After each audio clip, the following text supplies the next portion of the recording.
ntawamiza amata ngo yifuze kuyacira, inama namize ndacyayikumbura, nkumbuye ya ndoro nziza nyikwitira ibagize ukanyita manzi yanjye byari.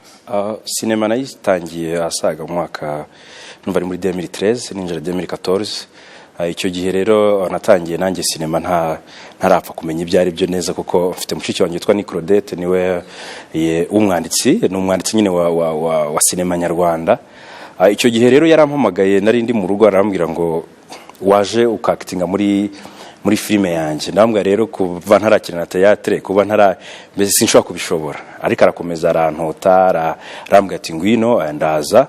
Icyo gihe banza ari nabwo bwari inshuro ya mbere ndetse n'iya nyuma casting yananiye.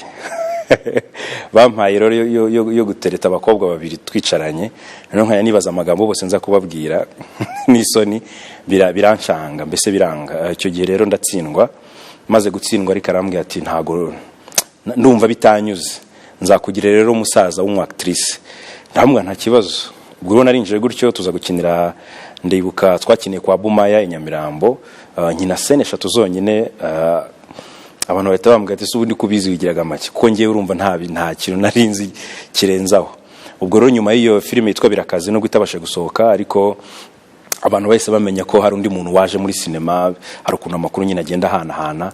Ubwo rero mba ntangiye urugendo rwa sinema gutyo, mba ntangiye gukina filime zimwe na zimwe nyinshi cyane, ingorane y'ubusugi, nkina mbese abantu bo mu ntara cyane bazi yitwa Gira Amata rero ni filime nzi ku izina rya Jacques, abenshi niryo bazi.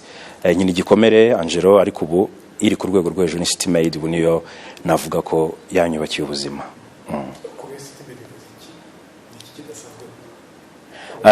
City Maid ni filime yatumye tuva ku rwego twiye tujya ku rundi, kuko niho hantu twatanye no kwiga neza gukina filime. Kuko ndabyibuka casting yayo byo narayitsinze, ariko nyitsinda nyine bashaka ni uhe muhungu ushaka kuba nk'umunyamugi, umuntu ushaka kubuzi gukina kuri gitari, kandi akaba ari inzobe.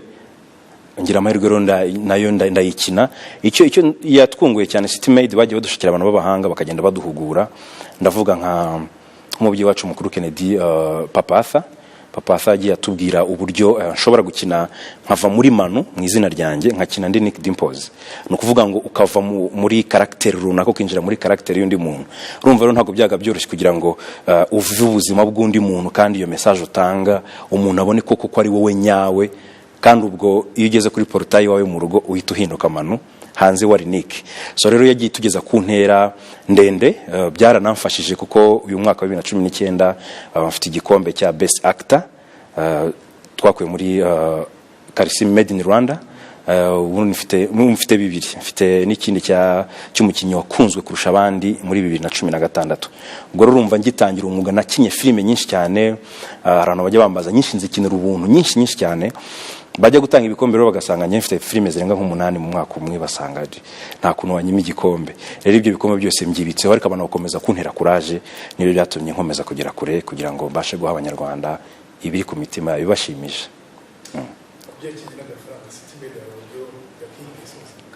Kugeza ubu mu mafilime yose maze gukina, City Maid ni ku rwego rwo hejuru guhemba neza, kubera ko iradutunze, ubasha kwishyura inzu, nkatwe dufite imiryango, hari byinshi tubasha gukemura mu bibazo byacu bya buri munsi, ariko tukabifatanya n'akandi kazi ko ku ruhande gasanzwe.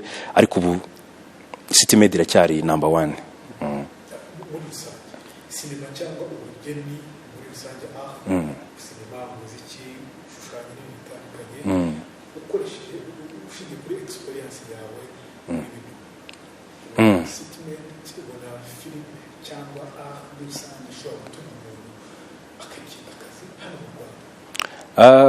Yatunga umuntu cyane, wabigira n'umwuga, kuko nk'ubu nkatwe nibyo bidutunze, kubera ko nge nizi ibijyanye n'ubwubatsi, ariko banza ntanabyibuka byaragiye.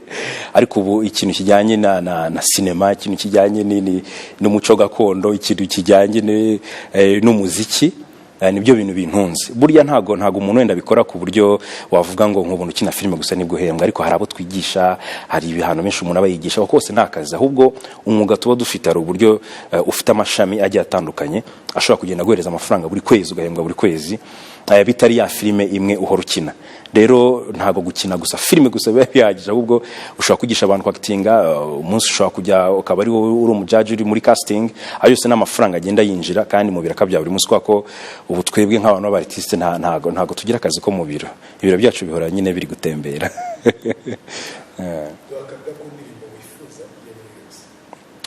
Indirimbo nifuza ubu mparaye cyane kurenza iyindi ni indirimbo yanjye nshya imaze nk'iminsi 2 yonyine yitwa Urwakera. Ni indirimbo iri mu gishakamba, ni indirimbo ya gakondo, benshi bazi gukomeza kuyumva banayirebe kuko ni indirimbo kandi ifite ikinyarwanda gisa nkaho kitoroshye neza kucyumva, ariko nyine turashaka kugaruka iwacu kugira ngo tubashe kugira ibyo tugenda dukuvuga ngo ntawamiza amata ngo yifuze kuyacira, inama namize ndacyayikumbura, nkumbuye ya ndoro nziza nyikwitira bagize ukanyita manzi yanjye byari byiza. Urumva, ntawamiza amata ngo yifuze kuyacira, mbese ikintu cyose cyakubayeho cyiza ntabwo kwifuza kukireka, ariko mu buryo bujyanye n'urukundo. Icyo dukunda ikinyarwanda rero nicyo kiba ari ikinyarwanda gisa nk'ikijimije ariko kivuga amagambo ariko ikinyabupfura. Umuziki na sinema ubundi ngiye mbibara nk'ibintu bijyana, kubera ko nanjye mfite uburyo ni timinga ku giti cyanjye, buri cyumweru mfite uburyo program akazi kanjye, mvuye muri filme nkajya kubyina, byo byose nkabikora, ariko ntekereza ko byose bisa nkaho biri mu ruziga rumwe. Ntago ushobora gukora filme idafite soundtrack, ntibibaho, ntago abantu bayireba kuko ya character uri gukina biba bisaba inyuma muri background abarimo akantu byibuze gacuranga ku buryo gashobora gutuma wamunanezerwa naro uri gukina cyangwa sakarira niba uri kurira. Rero icyo gihe iyo twe twakoze ibyo nk'umuntu akarira ari kureba kandi azi ko ari filime, twumva ko twageze. Ibyo rero byose biba muri circle imwe, kuko hari igihe tuvuge nk'urugero umuntu ndabyuka ukabyuka wahembwe, ukabyumva nta kibazo ufite, niba ugomba gucana ukumva iradiyo ukumva umuziki kugira ngo ubone kujya muri douche, aho kanyamuneza ukuri kubrosa uri kurivugiriza, uko wambara uri kuririmba, izo movement zose uri muri acting mu gihe kimwe uri kuririmba kandi uri muri ibyo bintu byose, mbese ni ikintu kimeze nkaho kiri mu nzira imwe. Rero ngiye biranyorera kubihuza kubera ko niha igihe, kuko uburyo utihaye igihe ntekereza ko nta kintu wageraho.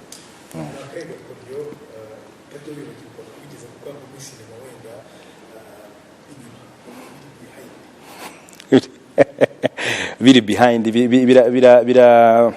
biranagoye. Hari filime igeze gukina bita Igikomere, yari filime buri scene yari filime insaba kurira buri scene. Noneho bakambwa turi tayari, uriteguye, urumva wamaze gusharije kuko barakureka ukabanza ukajya hari ukabanza ukajya muri iyo meditation ugasoma iyo nkuru ukabanza ukayumva kugiye kuyinjiramo. Rero nta kintu kirushya nko kurira saa moya ikibyuka. Kurira mu gitondo ni ibintu bivuna kuko umubiri ukiri fresh utarananirwa. Nkajya mubwira ati base mujye mureka umuntu wenda akini yorore ri mugoroba nibwo umuntu aba yananiwe abasha no kurira. Ibyo rero byaramvunaga cyane, navuga ko riko kuryo byaramvunaga kugira ngo ujye muri iyo mudu. Nuvuga ngo ndamutse ngiye muri iyo mudu telefone igasona nkayitaba mpita nyivamo, yasaba ko njyana akambwa turi tayari, rangiza ko batari nkagaruka. Rwo numva no kwikanira kujya muri iyo gahunda kugira ngo create icyo kintu biba ari ibintu bikaze. Abenshi rero bakambaza ngo none se ngo umuntu ngo kinarira ngo ibyo bintu byinjira mute ngo ariko ngo wasanga utekereza nk'ibintu byakubayeho byakubabaje. Ndababwiye se tuvuge uramutse utekereje ku kintu cyakubabaje buri munsi kigeraho kikaba ikintu gisanzwe, ariko bisaba nyine yororo yinjiremo ubwo buzima bwose wumve ko bukwinjiyemo uhita ubwataka.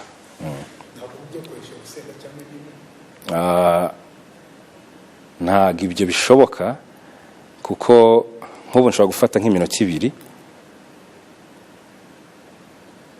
nk'ubura no ko mu maso deja natangiye kurira kandi ntago mbitekereje. Bisaba rero nyine ubura umukinnyi ko iyo umu acteur uba ugomba kuba buri kintu cyose bakubwiye kandi ugomba kwitugikora. Ni kuvuga ngo ejo bundi uzabona nakinnye ndi umusazi nambaye wenda amashashi tuvuge nk'urugero ni ukuvuga ngo bisaba ko buri buzima bwose ugomba kubujyamo ahubwo ikintu kigora abantu bajya bambaza akambwira ati buriya buzima bwinshi ugenda ukina butandukanye aho ntuzashuduka wowe wiyobewe muri kamere yawe cyangwa se bikaba ibibazo kubera ko nk'ubu nuko mfite amahirwe mfite umuryango ariko ubu yaba ntararongoye hari umukobwa ne kuzajya gutereta namukunda koko by'ukuri narira akavuga ati mane vana filime aho urumva rero biba ari ibindi